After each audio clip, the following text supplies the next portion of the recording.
Wir mussten unsere Reiseplanung mal wieder der Situation anpassen und eigentlich wollten wir nach Rumänien in die Karpaten zum Wandern und zum Klettern und dann weiter nach Griechenland über Bulgarien.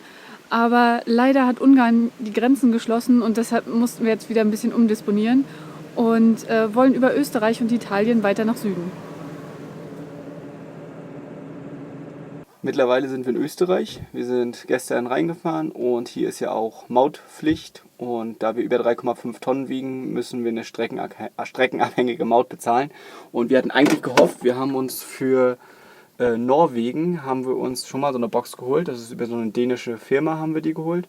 Und die funktioniert für die Maut in Dänemark, Schweden und Norwegen. Hat auch super geklappt. Da hat man ein Portal, kann reingucken, wie viel gebucht wurde, was wie teuer war. Und das wird dann direkt vom Konto abgebucht.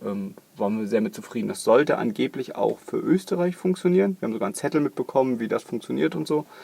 Und der Typ dann an dieser GoBox-Ausgabestelle hat das dann versucht, war auch sehr nett, hat sogar nochmal angerufen, meinte, hat sich auch gewundert, dass es nicht funktioniert, aber hat halt alles irgendwie nicht hingehauen. Und dann mussten wir zwangsläufig halt noch eine österreichische Box dazu nehmen. Die ist nicht ganz so groß wie die, das ist hier so eine kleine GoBox, heißt die. Sieht so aus. Und da wird halt Prepaid-mäßig, bucht man halt ein Guthaben rauf und das wird dann immer von diesem Guthaben abgebucht. Und irgendwann fängt das dann wohl an, zweimal zu blinken und zweimal zu piepen. Dann weiß man, okay, das Guthaben ist sehr gering. Das Ganze kennen wir ja schon von dieser Viator-Box aus Polen. Das ist ähnliches Prinzip. Und dann muss man halt irgendwo heranfahren und kann das Ganze aufladen. So irgendwie ein Online-Portal zum Prüfen, habe ich gefragt, gibt es nicht wohl. Da muss man dann so eine Mautstation, also so eine Prüfstation halt anfahren. Gibt es wohl auch Automaten und da kann man die einchecken und dann kann man sich anzeigen lassen, wie viel Guthaben hier drauf ist. Wir wollen aber sowieso eigentlich hauptsächlich so ein bisschen so durchs Landesinnere fahren, wollen auch ein bisschen was sehen und werden versuchen halt so ein bisschen diese Autobahnen und Schnellstraßen zu meiden.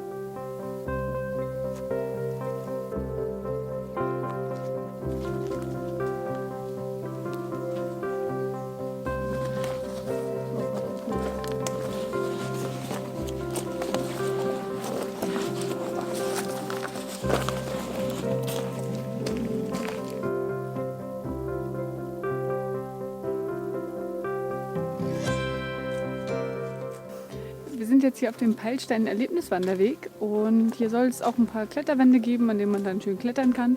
Und das wollen wir uns hier heute mal anschauen. Und dazu müssen wir aber erst vorbei am Rattenloch, schließlich dann zur Rattenkluft und dann müssen wir zur Teufelsbadstube und da gehen wir dann vorbei und dahinter sind dann die Kletterfelsen.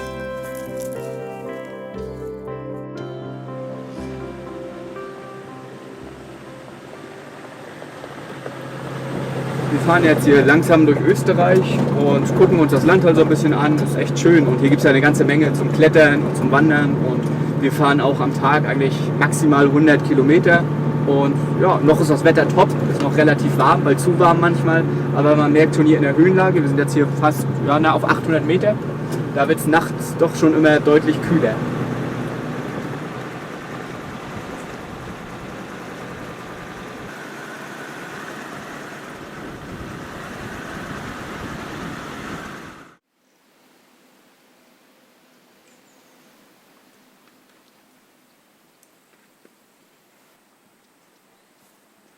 Eigentlich wollten wir schon längst los, aber wir haben uns ein bisschen festgehört. Ja genau, wir hören gerade so ein nettes Hörbuch und ja, da haben wir irgendwie die Zeit vergessen. Ja, seit heute Morgen saßen wir, glaube ich, jetzt 4 Stunden lang und haben ein Hörbuch gehört und jetzt wollen wir erstmal klettern. Nicht, dass es nachher, wie gestern auch, wird es auf einmal gegen Abend recht kalt und deswegen gehen wir jetzt fix los. Genau, ist wohl besser, ja.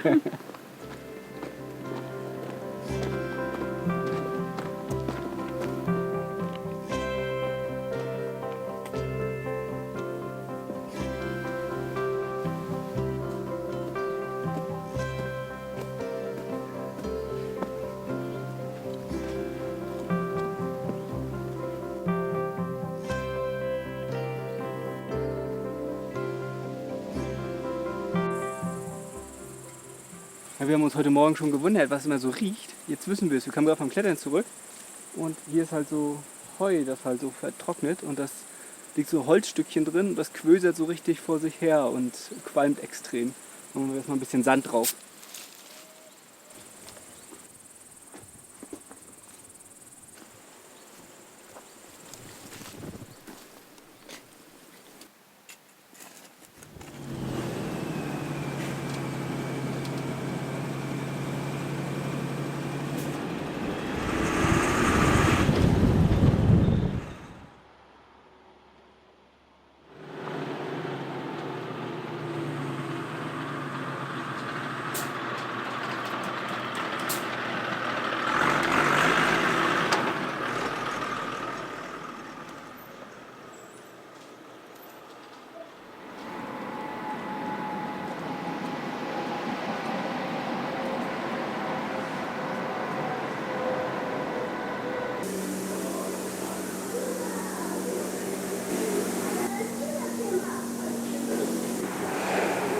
Ja, wir hatten ja schon ein bisschen Probleme mit der Einspritzung und dachten eigentlich, das liegt am Rücklauf und haben da alles ausgetauscht und waren ja schon mal bei MAN.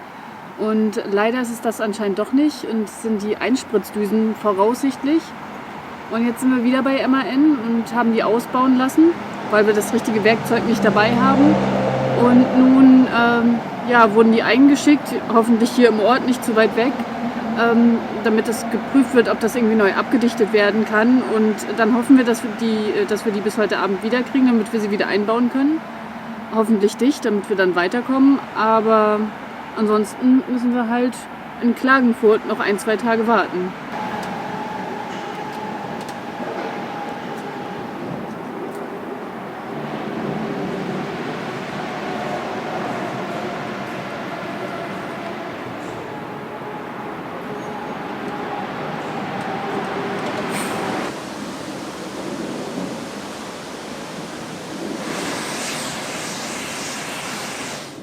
Ja, wir haben jetzt neue Einspritzdüsen bekommen, also wir sind wieder fahrtüchtig und es wurde im 3. und 4. Zylinder, die Einspritzdüsen wurden jetzt getauscht, weil die halt undicht waren und die waren auch von innen oxidiert, die konnte man auch nicht mehr instand setzen, deswegen mussten wir halt auf neue warten und man merkt das ja immer nicht, wenn man fährt, dass sich was verändert, aber jetzt, was man halt merkt, wirklich bei niedriger Drehzahl, läuft er wesentlich ruhiger. Auch im Anfahren und stockt er immer ein bisschen und das ist jetzt wirklich weg. Also die Laufruhe ist jetzt viel höher als vorher.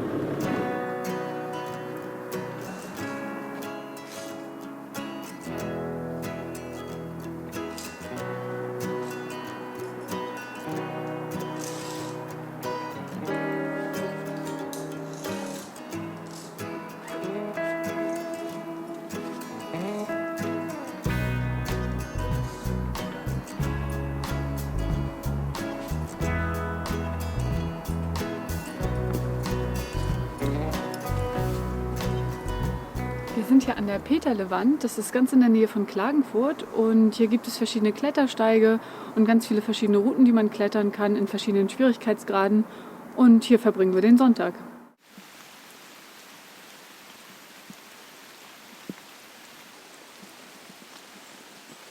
Ja, eigentlich wollten wir heute klettern gehen, aber das Wetter, das spielt nicht so mit, deshalb macht das keinen Sinn. Und wir haben einen Tipp bekommen, dass hier eine heiße Quelle ist und die suchen wir jetzt.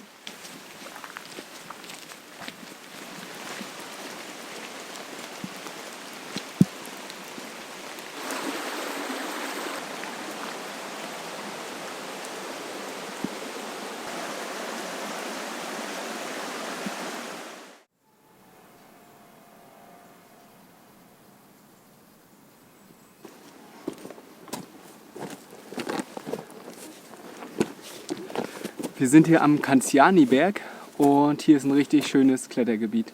Also man kann der Parkplatz ist direkt davor. Man darf da zwar nicht über Nacht stehen, aber ist halt kein weiter Weg zu den Felsen hoch. Und hier sind Klettersteige und ziemlich viele Routen. Viele Routen sind auch ziemlich schwer, müssen wir mal gucken. Ja, war mit 7+ und 8- und 9 und so. Aber halt ein paar sind da auch bei. Also ich glaube, es sind über 200 Routen hier in dem ganzen Gebiet verteilt. Und ja, das werden wir uns jetzt mal ein bisschen angucken.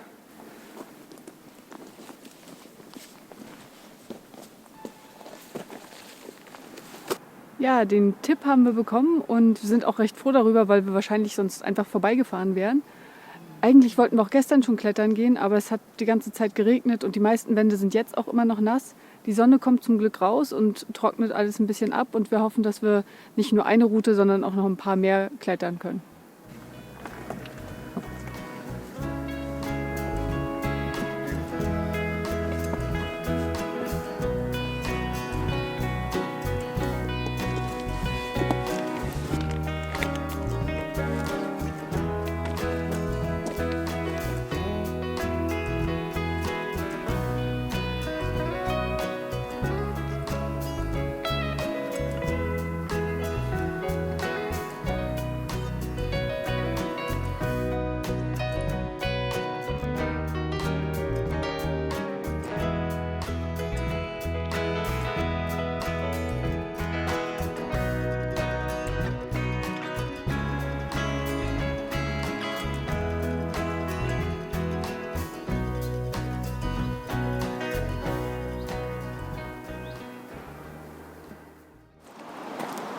Ja, gestern waren wir dann ja klettern am Canziani-Berg und wir sind danach dann halt weitergefahren und wollten über den Wurzenpass, weil der wurde uns empfohlen, Genau. wollten wir nach Slowenien fahren und dann später halt weiter nach Italien.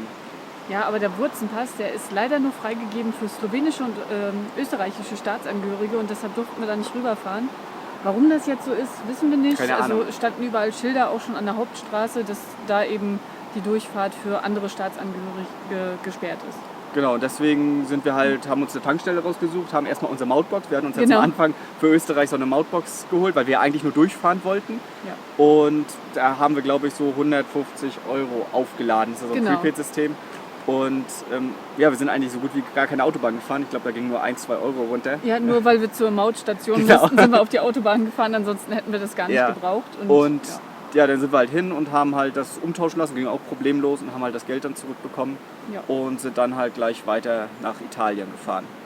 Ja, anfangs war es auch ein bisschen komisch, erstmal wieder im deutschsprachigen Sprachraum zu sein. Ja, man versteht alle und jeder versteht einen selbst. Genau, das ist das schon- größte Problem, dass man wieder verstanden wird. Ja, genau.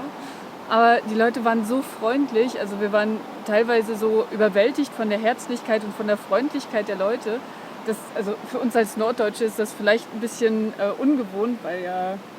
Ja, auch so in kleinen Dörfern Ja. so haben gegrüßt und dann hat sich kurz ein kurzes Gespräch ist entstanden Genau, und sowas. einfach auf der Straße beim Einkaufen hat man Ja. sich kurz unterhalten. Es war super nett. Also, Ja, also sehr freundlich die Menschen. Ja. Ja. Hat uns echt gut gefallen, Österreich. ja.